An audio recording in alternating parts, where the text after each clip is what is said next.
आज हम लोग कंप्लीट इकोलॉजी को देखेंगे मात्र 30 मिनट में, और इतना श्योर करते हैं कि यहाँ से आने वाले सारे प्रश्न सही करेंगे आप लोग। बस क्लास को आप लोग शुरू से लास्ट तक देखिएगा।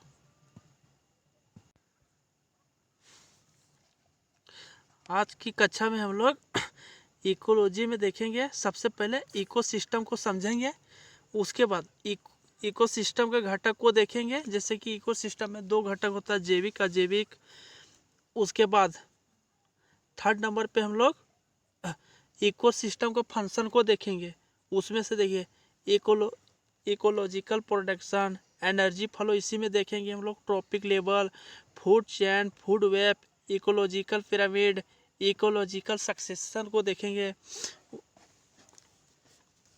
फिर न्यूट्रिएंट साइकिल को देखेंगे। उसके बाद लास्ट में हम लोग विविध को देखेंगे और पिछले साल का प्रश्नों के देखेंगे। विविध में देखिए क्या देखेंगे, इकोटोन को देखेंगे और निश को देखेंगे। तो चलिए अब हम लोग कक्षा को स्टार्ट करते हैं।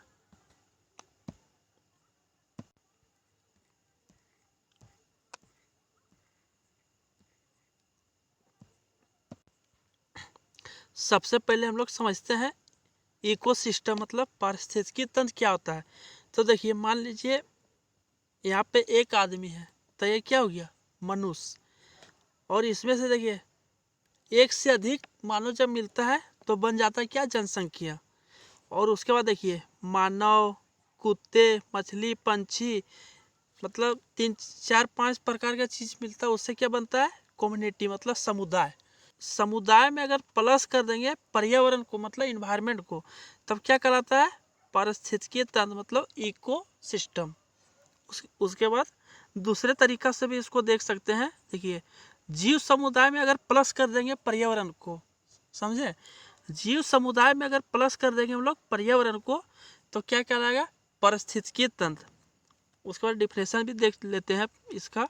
जैसे देखिए, मानव के द्वारा जहाँ पारिस्थितिकी का अध्ययन किया जाता है वह स्थान पारिस्थितिकी तंत्र कहलाता है। समझे ना, पारिस्थितिकी तंत्र का प्रयोग सबसे पहले किया था किसने, एजी टांसले ने सबसे पहले प्रयोग किया था। तो अब हम लोग बात करते हैं पारिस्थितिकी तंत्र का घटक। तब पारिस्थितिकी तंत्र में 2 घटक होता है। पहले देखिए बायोटिक घटक होता है और दूसरा अबायोटिक घटक। तो बायोटिक घटक मतलब क्या होता है मालूम है, मतलब लिविंग, मतलब जीवित चीज। लिविंग मतलब क्या होता है, बायोटिक। एग्जाम्पल देखिए, प्लांट्स है, एनिमल, फंगी, बैक्टीरिया, ये होता है बायोटिक में। और अबायोटिक फैक्टर में क्या क्या होता है, नॉन लिविंग, मतलब समझे, जिसमें अबायोटिक मतलब नॉन लिविंग मतलब हुआ कि जिसमें जीव नहीं है, जीवन नहीं है। जैसे example water, sunlight, soil, air. उसी चीज को यहाँ पे देख लीजिए। जैसे देखिए अजैविक घटक जिसमें जीवन नहीं है। एग्जांपल देखिए तापमान, मृदा, ऊंचाई, अक्षांश, आर्द्रता, वर्षा। और जैविक घटक मतलब बायोटिक घटक में जिसमें जीव है, ठीक है, जीव जिसमें है। तो इसका एग्जांपल देख लीजिए। जैसे कि देखिए बायोटिक फैक्टर में 3 चीज आता है मुख्य रूप से। पहले देखिए उत्पादक मतलब प्रोड्यूसर, और सेकेंड में आता है उपभोक्ता मतलब कंज्यूमर, और थर्ड में आता है अपघटन करता मतलब डिकम्पोजर। ठीक है ना। तो पारिस्थितिकी तंत्र के बारे में समझ लिए हम लोग, और पारिस्थितिकी तंत्र का घटक भी समझ लिए। 2 घटक होता है, बायोटिक और अबायोटिक। बायोटिक का मतलब क्या हुआ, जिसमें, बायोटिक मतलब जिसमें जीव है, और अबायोटिक मतलब होता है जिसमें जीवन नहीं है। बायोटिक अबायोटिक, बायोटिक और अबायोटिक फैक्टर को यहाँ भी समझ सकते हैं। जैसे कि देखिए सन क्या है, अबायोटिक, इसमें जीवन नहीं है।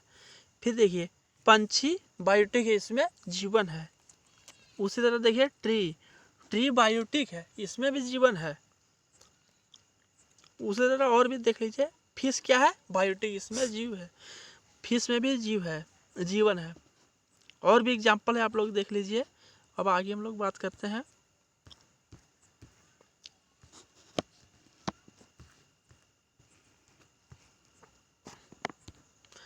अब आगे देखिए पारिस्थितिकी तंत्र का विशेषता क्या होता है सो। ठीक है, तो देखिए पारिस्थितिकी तंत्र का विशेषता में पहला विशेषता क्या, देखिए पारिस्थितिकी तंत्र प्राकृतिक संसाधन तंत्र होते हैं। ठीक है, सेकेंड में देखिए पारिस्थितिकी तंत्र की उत्पादकता उसमें ऊर्जा की सुलभता पर निर्भर करती है।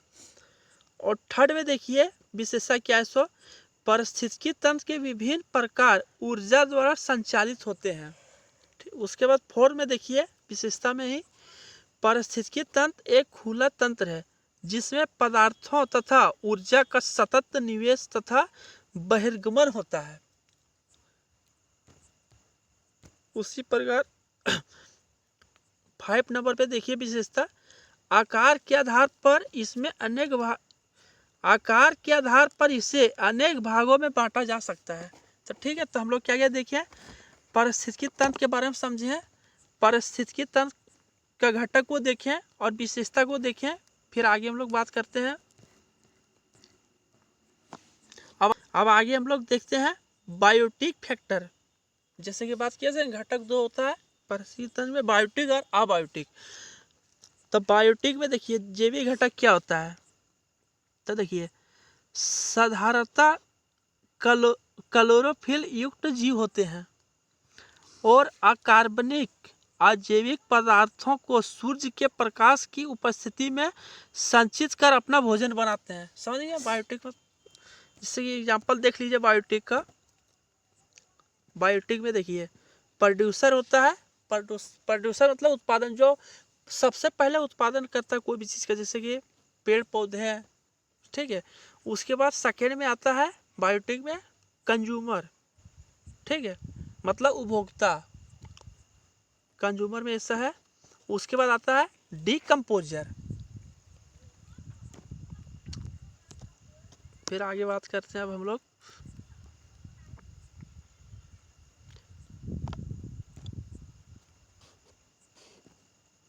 एग्जाम्पल देख सकते हैं आप लोग। प्रोड्यूसर में देखिए मैक दियर वन फूड, मतलब जो अपना भोजन स्वयं बनाता है। ठीक है, और कंज्यूमर मतलब होता है जो अपना भोजन स्वयं नहीं बनाता, दूसरे पे आश्रित रहता है।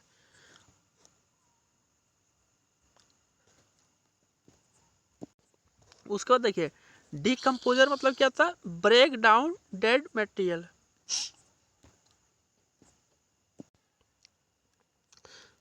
अब बायोटिक में सबसे पहले हम लोग बात करते हैं उत्पादक के बारे में। उत्पादक को ही बोला जाता है स्वयंपोषी।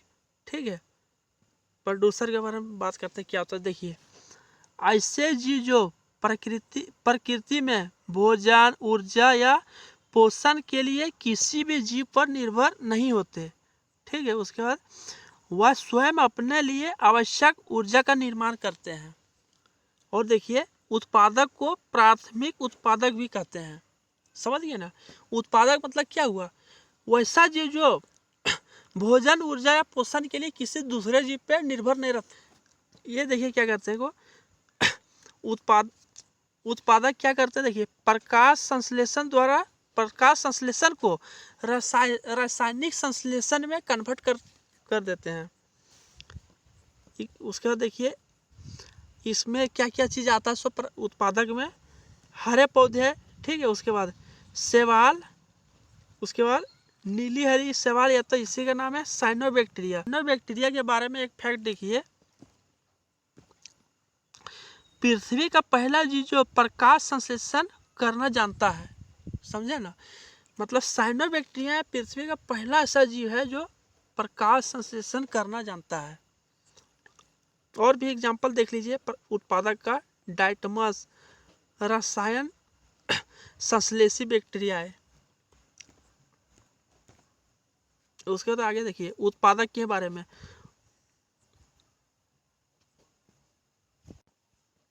उत्पादक को देखिए वर्तमान समय में परावर्तक कहा जाता है, क्योंकि देखिए उत्पादक क्या करता है, प्रकाशित ऊर्जा को रासायनिक ऊर्जा में बदल देते हैं। तो ठीक है, अब सेकेंड में हम लोग बात करते हैं उपभोक्ता मतलब कंज्यूमर के बारे में। अब सेकेंड में हम लोग बात करते हैं उपभोक्ता के बारे में। कंज्यूमर के बारे में। तो देखिए ऐसे जीव जो सीधे या परोक्ष रूप से उत्पादक पर निर्भर होते हैं, मतलब समझे ना, ऐसे जीव जो भोजन के लिए उत्पादक पे निर्भर हो उसी को बोला जाता है उपभोक्ता। जैसे कि देखिए ये मान लीजिए घास है, घास को खाने वाला क्या है, टिड्डा। टिड्डा को कौन खाता है, मेढक। और मेढक को कौन खाया है, सांप। और सांप को मान लीजिए मोर खा गया। तो देखिए घास यहाँ क्या है, सबसे पहले उत्पादन कौन कर रहा है, घास। तब घास हो गया उत्पादक, ठीक है। और घास को खाया टिड्डे ने, तो टिड्डा क्या हो गया, प्राथमिक उपभोक्ता हो गया। और प्राथमिक उपभोक्ता क्या होता है, शाकाहारी, ठीक है। उसके बाद देखिए टिड्डे को किसने खाया, मेढक ने। तो मेढक क्या कहलाएगा, द्वितीय उपभोक्ता। और मेढक को खा गया सांप ने, तो सांप कहलाएगा तृतीय उपभोक्ता। और सांप को खाया मोर ने, कहलाएगा सर्वोच्च उपभोक्ता। सर्वोच्च उपभोक्ता के बाद देखिए इसके बाद कोई उपभोग नहीं कर सकता इसका। तो देखिए प्राथमिक उपभोक्ता क्या होता है, हमेशा शाकाहारी। उसके बाद द्वितीय उपभोक्ता, तृतीय उपभोक्ता और सर्वोच्च उपभोक्ता मांसाहारी अथवा सर्वाहारी होते हैं।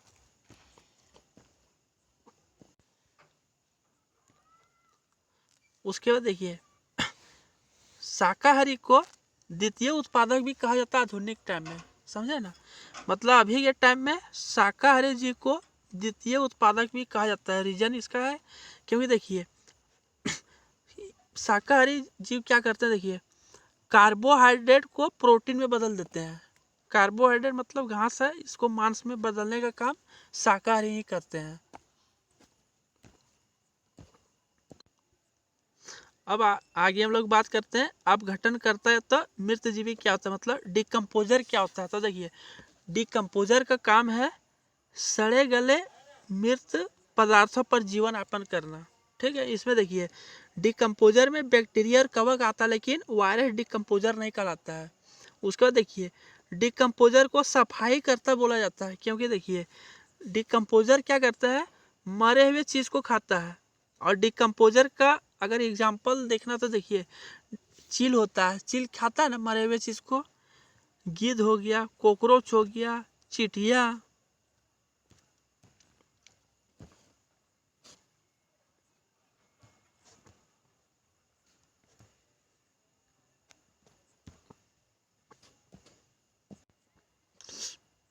अब आगे देखिए डिकम्पोजर का रोल क्या है फूड वेब में से। देखिए मान लीजिए घास है, ठीक है।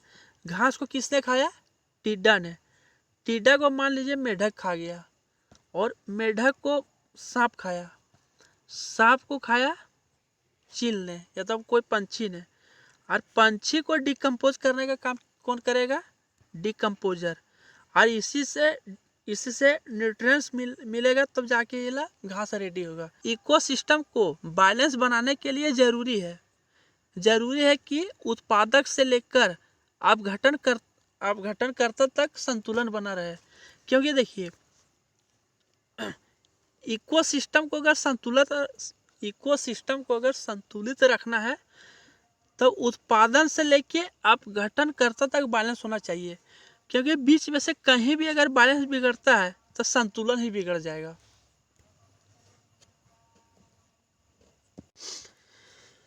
अब आगे हम लोग बात करते हैं फंक्शन ऑफ इकोसिस्टम। इसमें देखेंगे सबसे पहले इकोलॉजिकल प्रोडक्शन देखेंगे, उसके बाद एनर्जी फ्लो में हम लोग देखेंगे trophic level, food chain, food web, ecological pyramid. उसके बाद इकोलॉजिकल सक्सेशन को भी देखेंगे।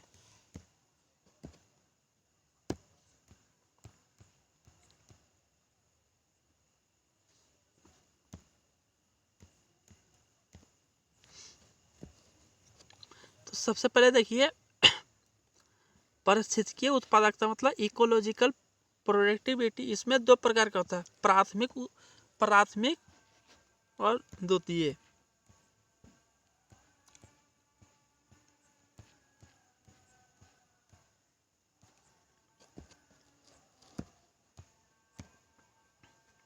प्राथमिक में देखिए क्या होता है, सो देखिए उत्पादक के द्वारा कितना शुष्क भार या कितनी प्रकाशिक ऊर्जा रासायनिक ऊर्जा में बदली गई प्राथमिक। उसका देखिए जीपीपी मतलब सकल प्राथमिक उत्पादकता क्या होता है सो, ठीक है ना।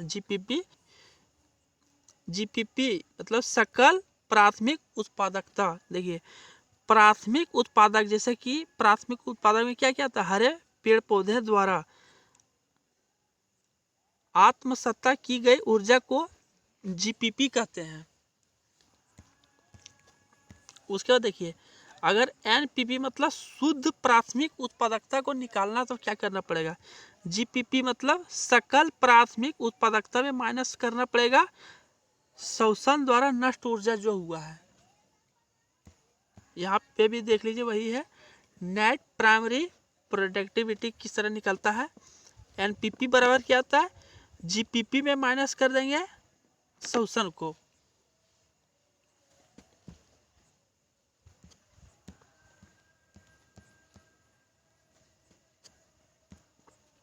अब आगे देखिए उच्च उत्पादकता वाले क्षेत्र कौन कौन सा होता है। सबसे पहले देखिए जलोढ़ मैदान आर्द्र वन, इसमें देखिए उष्ण एवं शीतोष्ण कटिबंधीय वन प्रदेश। उसके बाद छिछले स्थल स्थित जलीय भाग व गहन कृषि क्षेत्र। फिर सेकंड में देखिए मध्यम उत्पादकता वाले प्रदेश कौन कौन सा होता है, घास का क्षेत्र और छिछले झील। फिर थर्ड में देखिए निम्न उत्पादकता वाले क्षेत्र आर्कटिक की हिमाच्छादित बंजर भूमि, मरुस्थल तथा गहरे सागरीय भाग।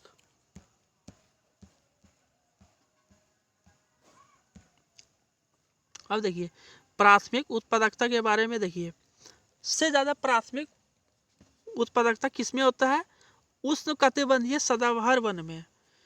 और सेकेंड नंबर में देखिए घटते क्रम में सेकेंड नंबर में होता है ज्वार नदमुख में।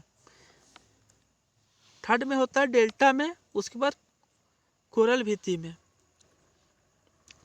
अब देखिए सबसे ज़्यादा इन चीज़ में सबसे ज़्यादा उत्पादकता होता है, क्योंकि देखिए प्रकाश संश्लेषण इसमें ज़्यादा होता है। उसी पर अगर आगे एग्जाम्पल देख सकते हैं, जैसे वन क्षेत्र में हम लोग देख सकते हैं तो सबसे ज़्यादा उत्पादकता को घटते क्रम में देखेंगे। सबसे पहले देखिए सदाबहार वन, आर्द्र पर्णपाती वन, शुष्क पर्णपाती वन, शंकुधारी वन, टेगा वन और टुंडा वन। उसके बाद फिर न्यूनतम उत्पादकता वाले क्षेत्र देखते हैं, जैसे कि देखिए गर्म स्थल और बर्फ और मरुस्थल क्षेत्र में। उसी की तरफ फिर एक आगे और एक एग्जाम्पल देख सकते हैं हम लोग घटती उत्पादकता। सब मैंग्रोव के बाद घास स्थल, उसके बाद झील, उसके बाद महासागर। अब देखिए प्राथमिक उत्पादकता के संबंध में एक चीज़ याद रख लीजिए, इन सब चीज़ों में कंफ्यूज हो सकते हैं कि किस में ज़्यादा होगा किस में कम होगा। तो सबसे इजी चीज़ है आज रख लीजिएगा। देखिए जिस परिस्थिति तंत्र का एरिया मतलब क्षेत्रफल जितना ज़्यादा होगा उसका उत्पादकता उतना ही कम होगा। जैसे कि यहाँ पे देख लीजिए मैंग्रोव और यहाँ पे महासागर, तो महासागर का क्षेत्रफल बहुत बड़ा है मैंग्रोव से, तो इसलिए प्राथमिक उत्पादकता महासागर का कम है मैंग्रोव की तुलना में। तो समझ गए ना, जिस परिस्थिति तंत्र का एरिया जितना ज़्यादा होगा उसका प्राथमिक उत्पादकता उतना ही कम होगा।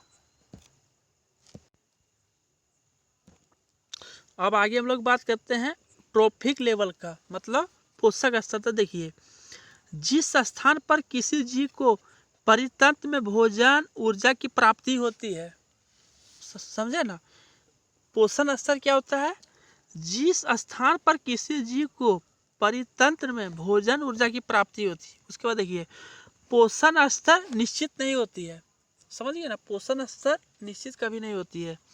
यहाँ पे एग्जाम्पल देख सकते हैं हम लोग। देखिए घास को खाया टिड्डे ने, टिड्डे को खाया मेढक, मेढक को खाने वाला कौन है, सांप, और सांप को गिद्ध ने खाया।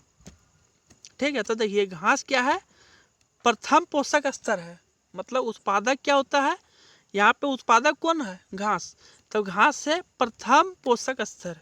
उसके बाद घास को खाया टिड्डे ने, घास को खाया टिड्डे ने, तो टिड्डा क्या होगा, द्वितीय पोषक स्तर शाकाहारी होता है। उसके बाद टिड्डे को खाने वाला मेढक, तब मेढक हो गया तृतीय पोषक स्तर। उसके बाद मेढक को खाने वाला सांप, तो सांप हो जाएगा चतुर्थ पोषक स्तर। उसके बाद सांप को खाया गीत, तो गीत क्या होगा? अंतिम पोषक स्तर।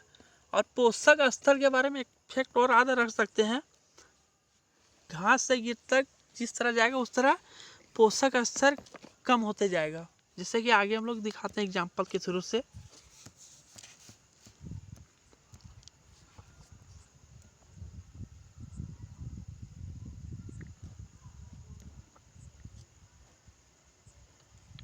जैसे यहाँ देखिए, ग्रास ट्री क्या है? उत्पादक है। उत्पादक के पास में मान लीजिए 100% ऊर्जा था, तो उत्पादक को खाएगा प्राथमिक उपभोक्ता, तब 100 से 10% बचेगा। इसी तरह द्वितीय उपभोक्ता इसको उपभोग करेगा, तो उसके पास ऊर्जा 1% बचेगा। उसी तरह तृतीय उपभोक्ता इसका उपभोग करेगा तो 0.1% बचेगा ऊर्जा। उसके बाद अंतिम में चतुर्थ अंतिम उपभोक्ता इसका उपभोग करेगा तो इसके पास 0.01% ऊर्जा बचेगा। तो समझ गए ना, ऊर्जा का लॉस होगा।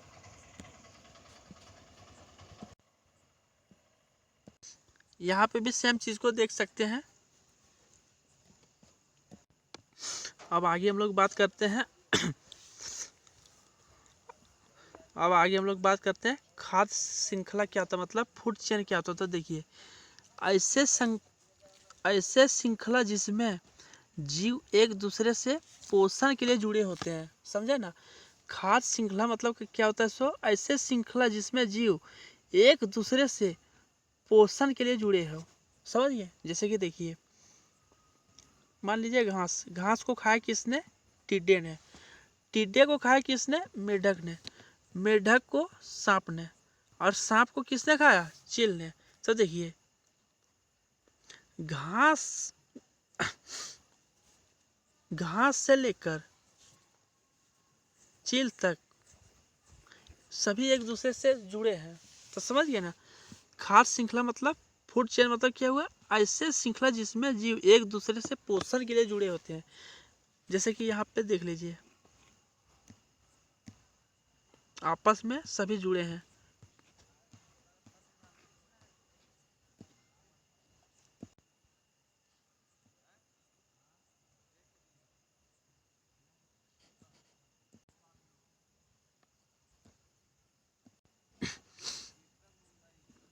उसके बाद आगे देखिए, फूड वेब क्या होता है, मतलब खाद्य जाल क्या होता है। देखिए, खाद्य श्रृंखलाओं का समूह खाद्य जाल कहलाता है। समझे ना, खाद्य श्रृंखलाओं का समूह खाद्य जाल कहलाता है, तथा यह एक व्यवहारिक विचारधारा जिसमें जीव एक दूसरे से पोषण के लिए जुड़े होते हैं। जैसे कि देखिए, इसके पहले हम लोग समझे कि फूड चेन क्या होता है। तब फूड चेन मतलब जीव जो पोषण के लिए एक दूसरे से जुड़े होते हैं। उसी तरह आगे देखिए, इसमें खाद्य जाल क्या होता है, जिससे कि नाम से पता होता है जाल। तो देखिए, मान लीजिए घास है, घास को खाया किसने? बकरी ने। और बकरी को खाया बाघ ने। उसके बाद सेकेंड ये भी हो सकता है कि घास है, घास को खाने वाला हिरन हो सकता है, हिरन को शेर खाया। या तो ये भी हो सकता है कि मान लीजिए घास है, घास को खाने वाला है टिड्डा, टिड्डा को खाया मेढक ने। और मेढक को सांप, और सांप को गीद। उसके बाद एक और सिचुएशन हो सकता है कि मान लीजिए घास को खाया टिड्डे ने, और टिड्डे को खा गया चिड़िया, चिड़िया को खा गया अन्य जीव। समझ गए ना। उसके बाद एक और सिचुएशन हो सकता है, मान लीजिए घास है, घास को खाया बकरी ने, और बकरी का जरूरी, और ये जरूरी नहीं है कि बकरी को बाघ ही खाएगा, हो सकता है बकरी को मनुष्य खा गया। तो समझ गए ना, खाद्य जाल मतलब खाद्य श्रृंखलाओं का समूह होता है खाद्य जाल। जैसे कि आप यहाँ भी खाद्य जाल को देख सकते हैं।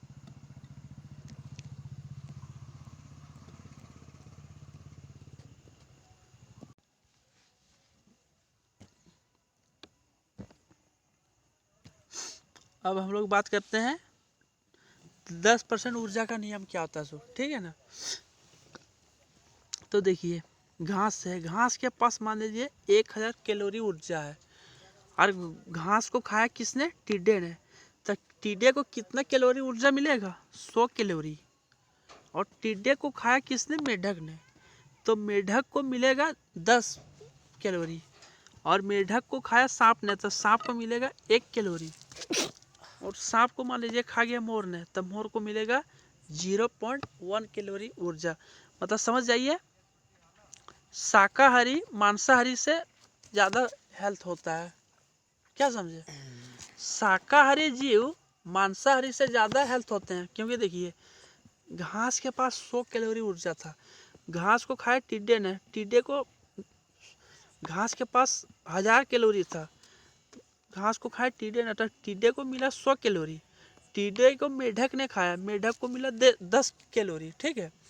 उसके बाद मेढक को सांप ने खाया, मेढक को सांप ने खाया, और सांप क्या होता है? मांसाहारी। मोर भी मांसाहारी मान लीजिए। तो देखिए सांप को कितना मिला? 1 कैलोरी। मोर को कितना मिला? 0.1 कैलोरी। तो इससे स्पष्ट होता है कि स्वस्थ होते हैं। उसके बाद देखिए 10% का नियम जो है, पारिस्थितिकी तंत्र में ऊर्जा की हानि होती है इससे।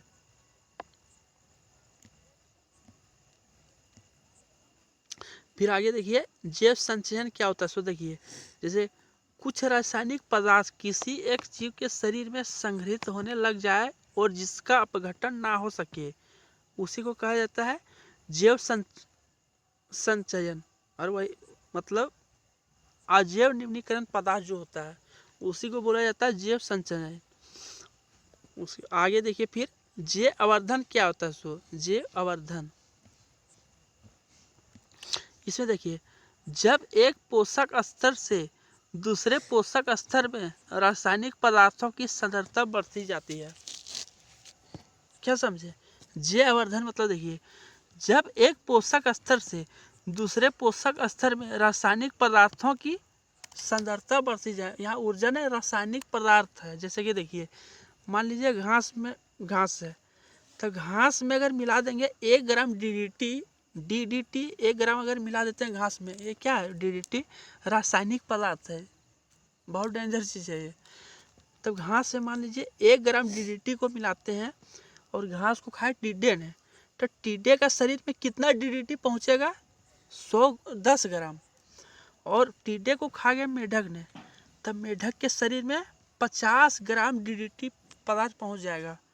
और मेढक को खाया सांप ने, तब सांप के शरीर में 150 ग्राम डीडीटी पहुंच जाएगा। और सांप को खाया मोर ने, तब मोर के शरीर में 300 ग्राम डीडीटी पहुंच जाएगा। तब जो ऊपर में बताए थे वो यहाँ भी स्पष्ट होता है कि शाकाहारी जीव मांसाहारी से ज़्यादा अच्छे होते हैं। समझे? जैसे यहाँ देखिए मांसाहारी को नुकसान होता है हमेशा, क्योंकि यहाँ पे जैववर्धन में विषैले पदार्थ ज़्यादा किसको मिलेगा? मांसाहारी को। जैसे कि यहाँ देख लिए घास में 1 ग्राम ही है, टिड्डे में 10 ग्राम ही, मेढक में 50 ग्राम ही, सांप में 150 ग्राम हो गया, मोर में 300 ग्राम डीडीटी हो गया।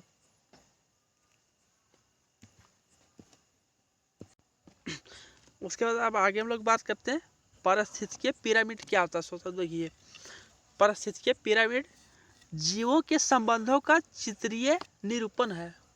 ठीक है, मतलब एक पोषण स्तर से दूसरे पोषण स्तर की ओर, जैसे मान लीजिए प्राथमिक से गया द्वितीय, द्वितीय से तृतीय। उसका देखिए पिरामिड बनाते समय शुरुआत या तो आधार पे हमेशा उत्पादक को रखा जाता है। समझे ना? जैसे कि उत्पादक घास होता है। क्लियर? अब आगे हम लोग बढ़ते हैं। और उसके बाद देखिए पारिस्थितिकीय पिरामिड 3 प्रकार का होता है।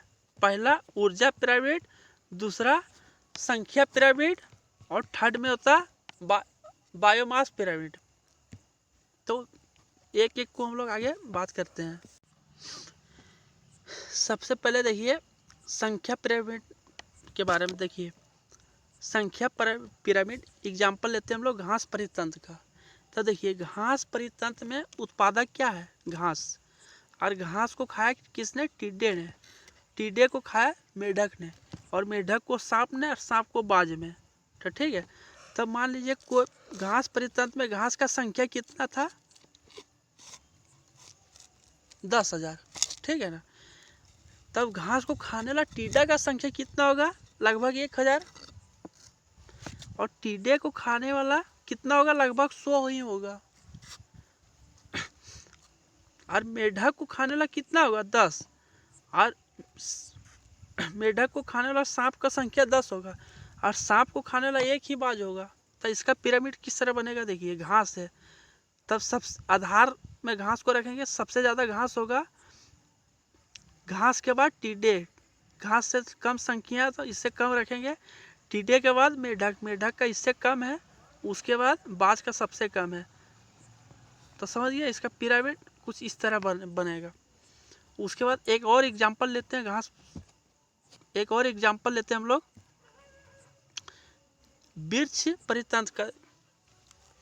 इसमें देखिए मान लीजिए एक वृक्ष है, तो उसमें एक वृक्ष पे 1,000 चींटियाँ हैं, और 1,000 चींटियों को खाने के लिए 50 छिपकली हैं, और 50 छिपकली को खाने वाला कितना है, 5 पंछी, 5 पंछी है, ठीक है। तो इसका देखिए पिरामिड किस तरह बनेगा, वृक्ष का संख्या 1 है, तो यहाँ रखेंगे सबसे नीचे, और वृक्ष पे चींटियाँ कितना, 1,000, तो इससे ज़्यादा रखेंगे, और चींटियों को खाने वाला की संख्या कितना वृक्ष पे, 50, तो इससे थोड़ा कम। अब चींटियों को खाने वाला पंछियों की संख्या 5 है, तो इसका इस तरह, तो यहाँ पे देखिए इसका पिरामिड इस तरह बन गया।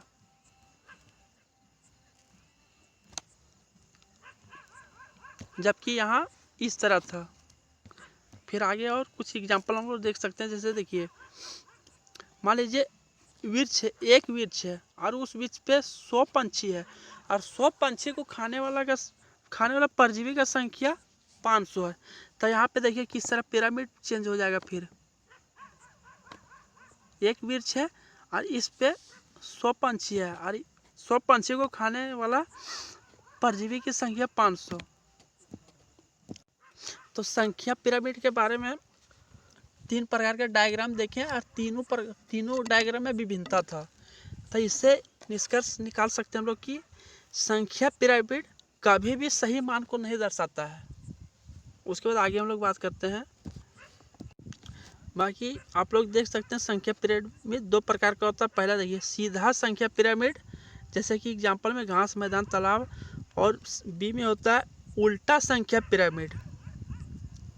ये जो है सो वनों में पाया जाता है। इस चीज़ को आप लोग देख लीजिएगा। हम लोग आगे बात करते हैं। अब आगे देखिए जैवभार पिरामिड मतलब बायोमास पिरामिड। तो देखिए सबसे पहले क्वेश्चन ये कि बायोमास होता क्या है। तो देखिए बायोमास मतलब निश्चित क्षेत्र में एक निश्चित समय में कुल संचित कार्बनिक पदार्थ क्या कहलाता है, बायोमास। तो बायोमास पिरामिड के बारे में हम लोग देखते हैं, मतलब जैवभार पिरामिड। सबसे पहले एग्जांपल लेते हैं वन परितंत्र का। मान लीजिए किसी भी वन परितंत्र में वृक्ष की संख्या 700 है, ठीक है, और वहाँ पे शाकाहारी जीव कितना है, 400, और मांसाहारी जीव कितना है, 200। तो इसका पिरामिड किस तरह बनेगा। सबसे पहले देखिए वृक्षों की संख्या ज़्यादा है, यहाँ वृक्ष रहेगा, उसके बाद शाकाहारी का संख्या 400 है, इस तरह बनेगा, और मांसाहारी का संख्या 200 है, मतलब शाकाहारी से कम है, तो इस तरह बनेगा। तो इसका देखिए ऊपर की ओर जाने से बायोमास कम होता है, मतलब ऊपर की ओर जिस तरह जाएंगे उस तरह बायोमास कम होगा। उसके बाद बायोमास में ही हम लोग सेकंड देखते हैं जल परितंत्र के बारे में। इसमें देखिए जल परितंत्र में उत्पादक कौन होता है, फाइटोप्लैंक्टन, ठीक है। फाइटोप्लैंक्टन इसको खाने वाला मान लीजिए छोटी मछली है, छोटी मछली को खाने वाला कौन सा है, बड़ी मछली, और बड़ी मछली को खाने वाला कौन सा होता है, शार्क। तो देखिए फाइटोप्लैंक्टन उत्पादक, इसका भार मान लीजिए 1 kg है, और इसको खाया किसने, छोटी मछली, इसका भार कितना था, 2 kg, और छोटी मछली को खाया बड़ी मछली, इसका भार कितना था, 5 kg, और बड़ी मछली को किसने खाया, शार्क ने, तो इसका केजी लगभग मान लीजिए इसका भार कितना होगा, 10 kg, तो इसका पिरामिड देखिए किस तरह बनेगा। सबसे पहले देखिए उत्पादक कौन था यहाँ पे, फाइटोप्लैंक्टन, तो इसका पिरामिड इस तरह होगा। उसके बाद छोटी मछली 2 kg का था, छोटी मछली के बाद 2 kg, और छोटी मछली को खाया किसने, बड़ी मछली ने, तो बड़ी मछली का भार कितना था, 5 kg, इस तरह होगा। उसके बाद देखिए बड़ी मछली को किसने खाया, शार्क ने, और शार्क का भार कितना था, 10 kg, तो इसका डायग्राम इस तरह बनेगा। तो इसका देखिए पिरामिड उल्टा होता है। बाकी आप लोग अच्छे से और भी देख सकते हैं चाहेंगे तो, जैसे बायोमास पिरामिड में भी 2 प्रकार का होता है। पहले देखिए सीधा बायोमास पिरामिड, इसको आप लोग देख लीजिएगा, उतना ज़रूरी नहीं है, जो कॉन्सेप्ट वाला चीज़ था वो हम समझा दिए। फिर सेकेंड में देखिए, सेकेंड में होता है उल्टा बायोमास पिरामिड। थर्ड में बात करते हैं ऊर्जा पिरामिड के बारे में। अब थर्ड में देखिए ऊर्जा पिरामिड के बारे में। तो देखिए हम लोग एग्जाम्पल लेते हैं घास स्थल का। घास परितंत्र में देखिए उत्पादक कौन है, घास, ठीक है। मान लीजिए घास के पास कितना ऊर्जा है, 1000 ऊर्जा है। घास को खाया किसने, खरगोश ने, तो खरगोश के पास मतलब घास को खाने वाला कौन है, खरगोश, तो खरगोश का संख्या कितना होगा, 100 ऊर्जा। उसके बाद खरगोश को खाने वाला है सांप, सांप को ऊर्जा कितना मिलेगा, 10, और सांप को खाया किसने, बाज ने, तो बाज को ऊर्जा कितना मिलेगा, 1। तो इसका देखिए किस तरह बनेगा सब पिरामिड। देखिए घास के पास मान लीजिए 1000 ऊर्जा था, ठीक है, और घास को खाया किसने, खरगोश ने, तो खरगोश के पास कितना ऊर्जा जाएगा, 100 जाएगा, और खरगोश को खाया सांप ने, तो सांप के पास ऊर्जा कितना जाएगा, 10, और सांप को खाया बाज ने, तो बाज के पास कितना जाएगा ऊर्जा, 1। समझ गए ना। तो इससे देखिए जैसे जैसे ऊपर की ओर जाएंगे ऊर्जा घटती जाएगी, समझे ना। ऊर्जा पिरामिड में जैसे जैसे आधार से हम लोग ऊपर की ओर जाएंगे ऊर्जा का मान कम होता जाएगा। उसके बाद एक और एग्जांपल हम लोग ले सकते हैं। यहाँ पे देखिए जल परितंत्र में देखिए उत्पादक कौन होता है, फाइटोप्लैंक्टन। इसके पास मान लीजिए ऊर्जा कितना है, 1000। उसके बाद देखिए इसको खाने वाला कौन सा है, छोटी मछली। इसके पास ऊर्जा कितना जाएगा, 100, और छोटी मछली को खाया बड़ी मछली ने, तब बड़ी मछली के पास ऊर्जा कितना जाएगा, 10, ठीक है, और बड़ी मछली को खाया शार्क ने, तो इसके पास ऊर्जा कितना जाएगा, 1। तो इसका भी पिरामिड किस तरह बनेगा। सबसे पहले देखिए सबसे पहले 1 मिनट दिखाते हैं इसका पिरामिड किस तरह बनेगा। सबसे पहले देखिए यहाँ पे बनेगा कुछ इस तरह बनेगा। यहाँ पे देखिए फाइटोप्लैंक्टन होगा, ठीक है, हाँ 1000 ऊर्जा। उसके बाद यहाँ पे होगा छोटी मछली 100 ऊर्जा। उसके बाद यहाँ पे बड़ी मछली, और यहाँ लास्ट में शार्क का होगा 1।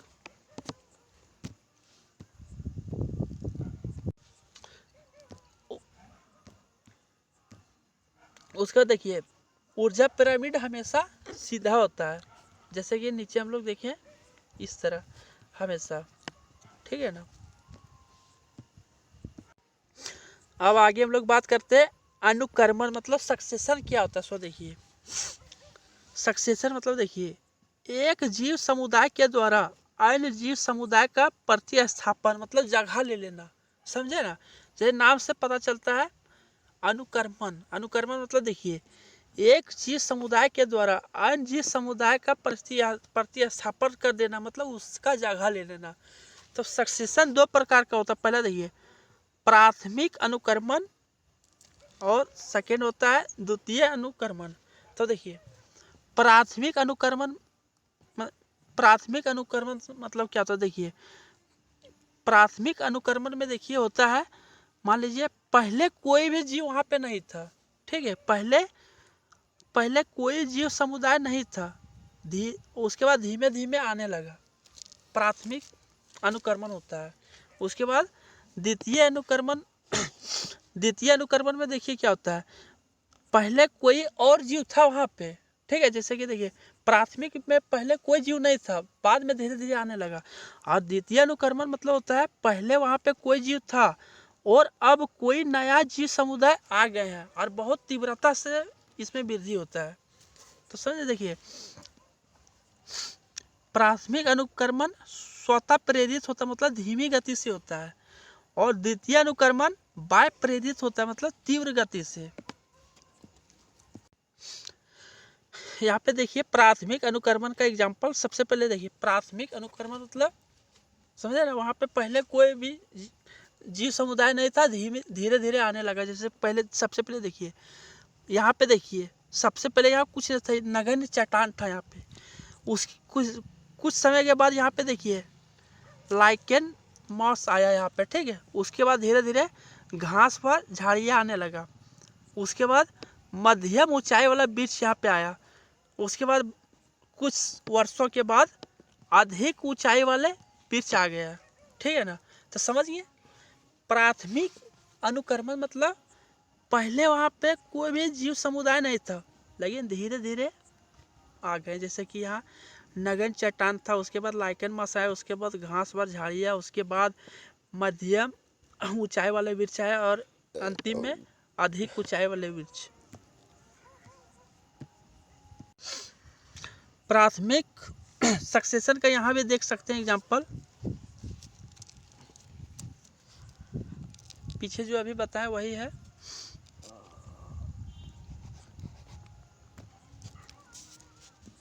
यहाँ भी वही है प्राइमरी सक्सेशन के बारे में।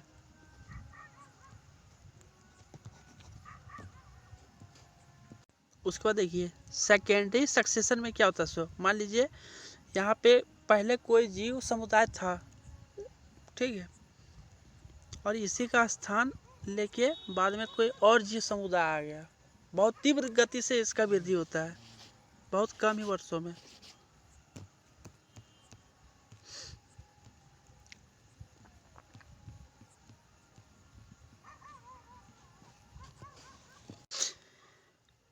उसके बाद देखिए समुदाय पूर्ण होता है किस तरह। देखिए सबसे पहले देखिए प्रारंभिक जैव समुदाय, इसमें कौन आता है, प्रारंभिक जैव समुदाय में लाइकेन। उसके बाद सेकेंड में आता है सीरियल जैव समुदाय, इसमें पेड़ और पौधे होते हैं। और उसके बाद अंतिम में क्लाइमेक्स समुदाय, क्लाइमेक्स इसमें वन आते हैं।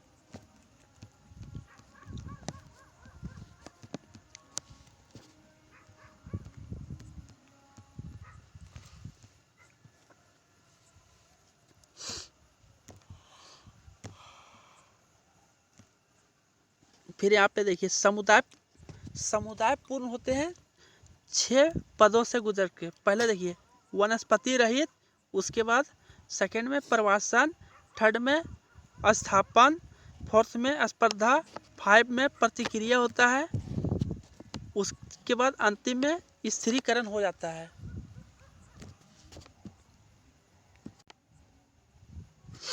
अब आगे हम लोग बात करते हैं पारिस्थितिकी तंत्र में मिलने वाले संबंध, ठीक है। तो देखिए पारिस्थितिकी तंत्र में 2 प्रकार का संबंध पाया जाता है। पहला देखिए सकारात्मक संबंध और दूसरा नकारात्मक संबंध। तक सकारात्मक संबंध में सबसे पहला कौन आता है, सहजीवी। सहजीवी में क्या होता है पता है, दोनों जीव को लाभ होता है। उसको देखिए सेकेंड में आता है सहभोजी। सहभोजी में क्या होता है, एक को लाभ होता है और दूसरे को जीरो, मतलब ना लाभ ना ही हानि। उसी प्रकार आगे देखिए नकारात्मक संबंध में कौन कौन सा आता है। पहला में देखिए परजीवी। परजीवी में क्या होता है मालूम है, एक को लाभ हो जाता है और दूसरे को हानि हो जाता है परजीवी में। और सेकेंड में देखिए नकारात्मक में प्रतिस्पर्धा, इसमें क्या होता है दोनों को ही हानि, प्रतिस्पर्धा में दोनों को ही हानि हो जाता है।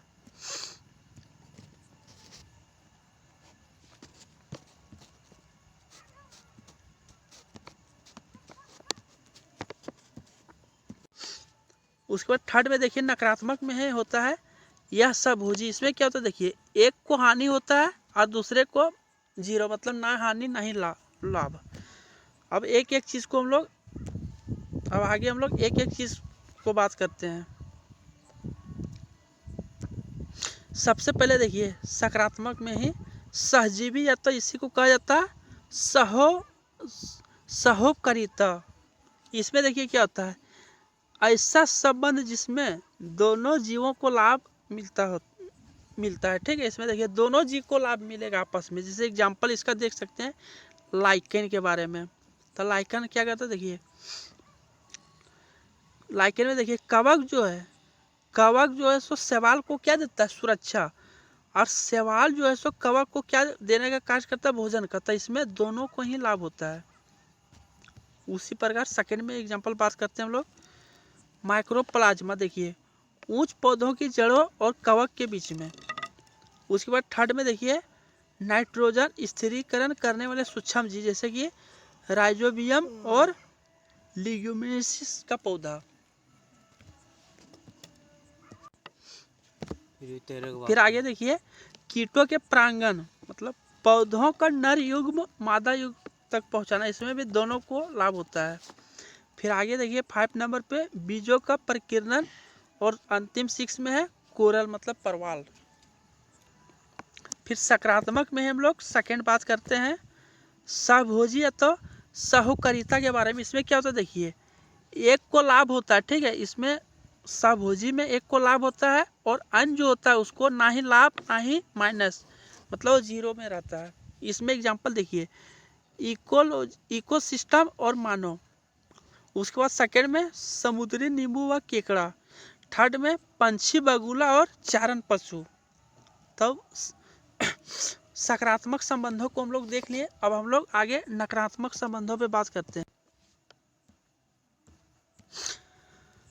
नकारात्मक संबंधों देखिए सबसे पहले होता है परजीवी अथवा परभक्षक। इसमें क्या होता है, देखिए एक को लाभ होता है। ठीक है, परजीवी में क्या होता है, एक को लाभ होता है और दूसरे को हानि हो जाता है। इसका एग्जांपल देख सकते हैं शेर द्वारा हिरन का शिकार। तब देखिए इसमें क्या, शेर को तब लाभ हो जाता है लेकिन हिरन बेचारी मारी जाती है, जब मारा जाता है तो इसको लाभ नहीं होता है, हानि हो जाता है। सेकंड में देखिए मलेरिया वाला जो होता है प्लाज्मोडियम आरबीसी वाला। उसके बाद देखिए मछली से आहार प्राप्त करने वाले पंछी जो होते हैं, तब मछली से आहार प्राप्त करने वाले पंछी तो प्लस में रह जाते हैं, लेकिन मछली तो मारा जाता है। ठीक है, तब मछली लॉस हो जाता है। उसके बाद देखिए अमर बेल। उसके बाद अंतिम में बीज खाती हुई गोरैया।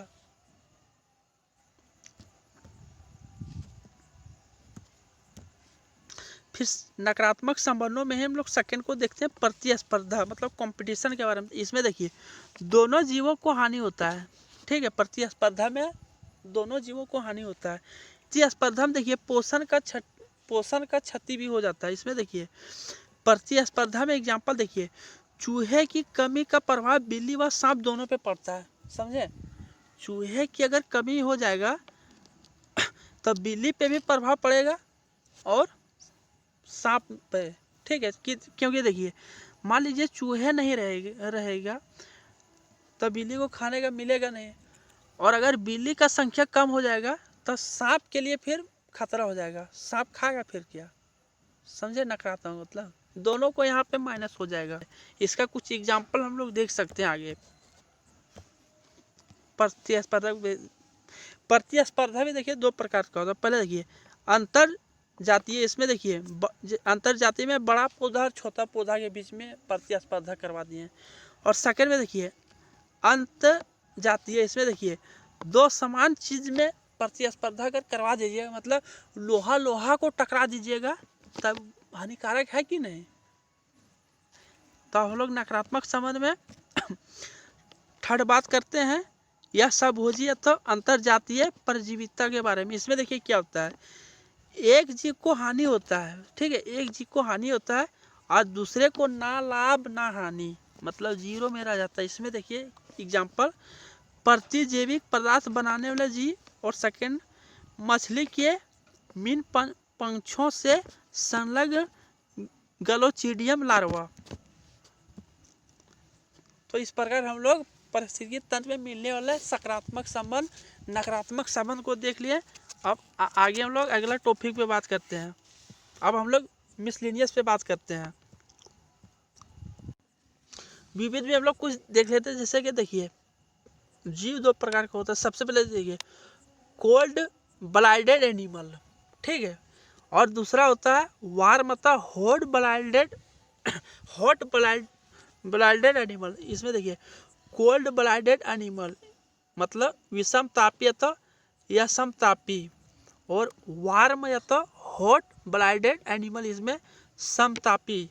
तो देखिए विषम तापी मतलब कोल्ड ब्लाइडेड में कौन सा आता है, देखिए पंछी और स्तनधारी के अलावा सभी जीव जो है वो क्या है, विषम तापी। समझा, सॉरी मतलब समझे ना आप लोग। पंछी और स्तनधारी को अगर छोड़ दिया जाए तो उसके अलावा जितना भी जीव है वो विषम तापी है। तो विषम तापी में क्या होता है, देखिए विषम तापी में कौन सा जीव आते हैं, तो देखिए वे जीव जिनका शरीर का तापमान वातावरण के अनुसार कम ज़्यादा होता रहता है। मतलब समझे, विषम तापी जीव जो है वातावरण पर निर्भर होता है, और विषम तापी जीव को गर्मी और ठंडा नहीं लगता है। विषम तापी जीव में हम लोग एग्जाम्पल देख सकते हैं, जैसे कि सरीसृप वर्ग में देख सकते हैं सांप, छिपकली, कछुआ, मगरमच्छ, गिरगिट। उसके बाद उभयचर में हम लोग देख सकते हैं टोड, मेढक, सेलामेडर। उसके बाद मत्स्य वर्ग में हम लोग देख सकते हैं अफ्रीकन लंगफिश को। और कमांड रूप से एक नज़र में हम लोग देख सकते हैं विषम तापी में देखिए कछुआ, मेढक, छिपकली, केंचुआ, घोंघा, अफ्रीकन लंगफिश। समझे। उसके देखिए विषम तापी में या समतापियों में ग्रीष्म निष्क्रियता होता है, ठीक है। उसमें देखिए जीव जो है, जीव मतलब समझे ना, जीव विषम तापी होते हैं। तो विषम तापी मतलब समझिए जिसको ठंड गर्मी नहीं लगते हैं और पर्यावरण पर निर्भर रहता है। एग्जाम्पल भी आप लोग देख लिए। अब समतापी के बारे में हम लोग देखते हैं। तो देखिए समतापी में पंछी और स्तनधारी आते हैं, ठीक है। पंछी में और स्तनधारी में देखिए मनुष्य हो गया, शेर हो गया, कुत्ता हो गया, गाय आदि। उसके देखिए समतापी जो है वातावरण पर निर्भर नहीं रहते हैं, समझ गए। और समतापी जीव को गर्मी ठंडा लगता है, मतलब समझ गए। समतापी जीव जो है वातावरण पर निर्भर नहीं है। मान लीजिए बहुत ज़्यादा गर्मी है तो घर में एसी लगवा लेंगे हम लोग, कर सकते हैं कि नहीं। तो समझिए समतापी जीव जो है वातावरण पर निर्भर नहीं रहते हैं। उसके बाद देखिए आप कुछ अपवाद भी है, समतापी जीव में कुछ अपवाद भी है जो वातावरण पर निर्भर रहते हैं। जैसे कि देखिए कुछ स्तनधारियों द्वारा सर्दियों में शीत निष्क्रियता किया जाता है। जैसे कि देखिए इसको अच्छा से आप लोग ध्यान में रखिएगा, एग्जाम में कई बार पूछा जाता है कि समतापी जीवों में अपवाद क्या क्या है। इसमें देखिए स्तनधारियों द्वारा सर्दियों में भी ग्रीष्म निष्क्रिय किया जाता है। जैसे कि देखिए पहला काला भालू, ध्रुवीय भालू, चमगादड़, हैंगहोंग, चिंप मुंग्स, ठीक है, चिंप मुंग्स। उसके बाद आगे देखिए केवल मतलब केवल पंछी और स्तनधारी ही ऐसा जीव है, समझे ना। पंछी और स्तनधारी ही केवल ऐसा जीव है पूरा पृथ्वी पर पाया जाता है। इसमें देखिए तापमान सामान्य तो नियत रहता है। तो समतापी विषमतापी को भी देख लिए। अब विविध में ही हम लोग आगे कुछ बात करते हैं।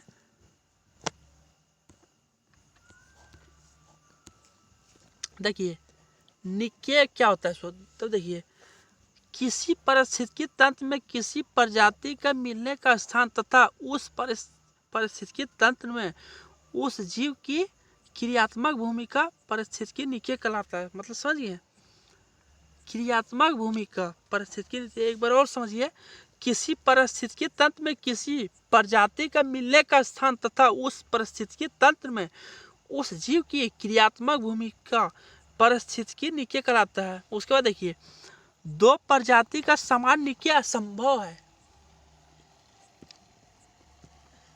इसी प्रकार अब आगे हम लोग देखिए आवास स्थल क्या होता है। मतलब जहाँ पर कोई प्रजाति आराम करता है वही हो गया उसका आवास स्थल।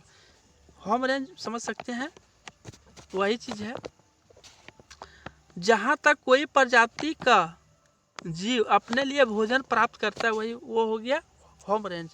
उसके बाद थर्ड में बात करते हैं परिसीमा, मतलब टेरिटरी क्या होता है सो। तो देखिए परिसीमा जो उस जीव के द्वारा घोषित किया जाता है उसी को बोला जाता है परिसीमा।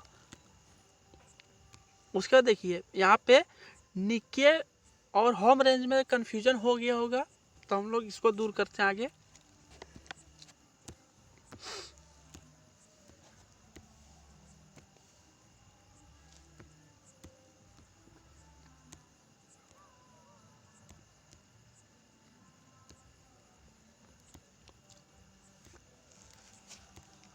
सबसे पहले यहाँ पे देखिए हैबिटेट के बाद होता है होम रेंज और लास्ट वाला जो होता है परिसीमा होता है। तो देखिए यहाँ पे हैबिटेट मतलब परिवास क्या होता है, परिवास मतलब पता होता है, कई निकेत हो सकते हैं, ठीक है। हैबिटेट में कई निकेत हो सकते हैं, उदाहरण रेगिस्तान, महासागर, पहाड़, घास का मैदान, जंगल। उसके बाद देखिए परिवास में मतलब हैबिटेट में प्रजाति विशेष यहाँ नहीं होता है।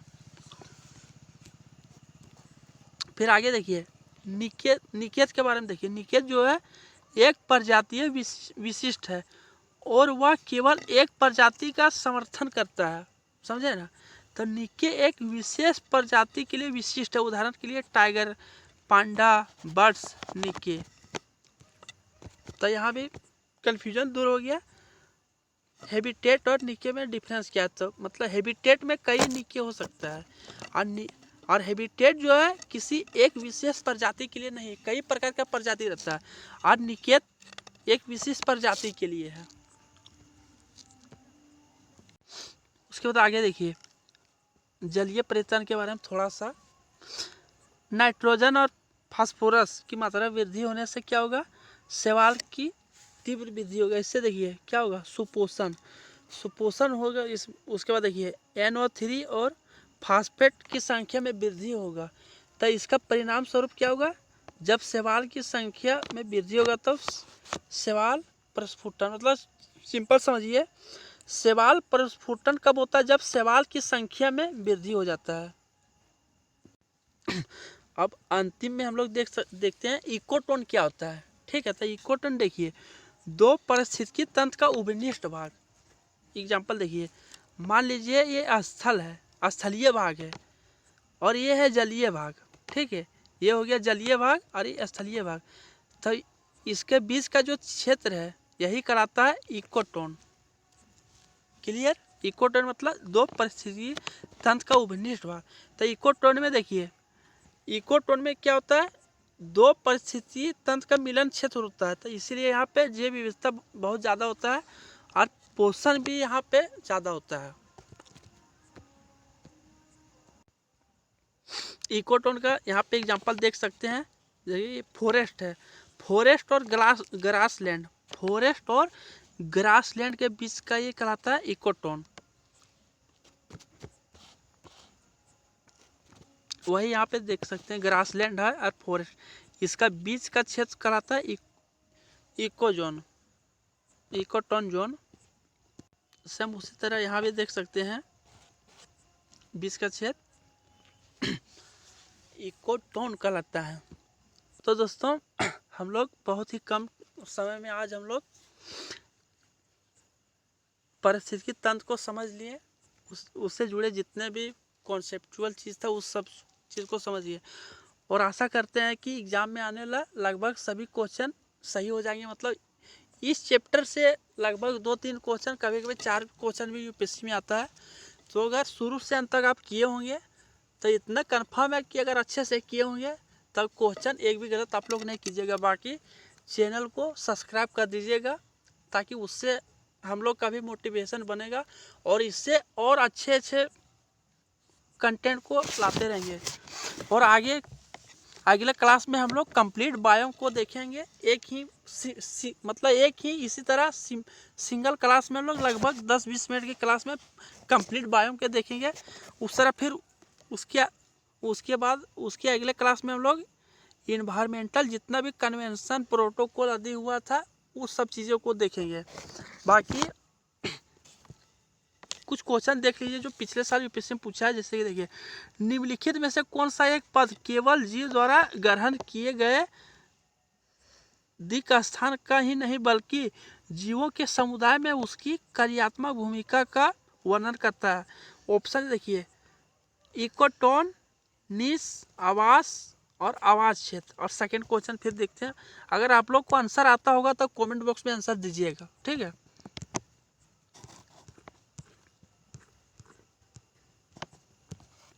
सेकंड क्वेश्चन देखिए, निम्नलिखित में से कौन सा एक परितंत्र शब्द का सर्वकृत वर्णन करता है। देखिए, पहला क्या है, एक दूसरे से अंतयोन क्रिया करने वाले जीवों का समुदाय। सेकंड में, पृथ्वी का वह भाग जो सजीव जीवों द्वारा आवासित है। फिर सी में है, जीवों का समुदाय और साथ ही वह पर्यावरण जिसमें वे रहते हैं।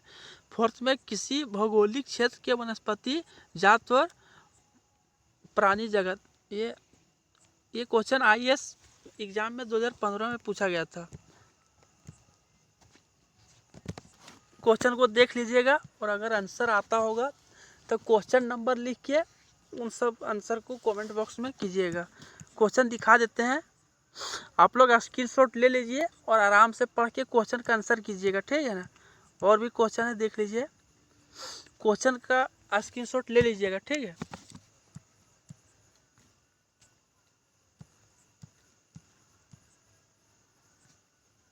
देख लीजिए, आराम से स्क्रीनशॉट ले लीजिए और खुद से बनाने का प्रयास कीजिए।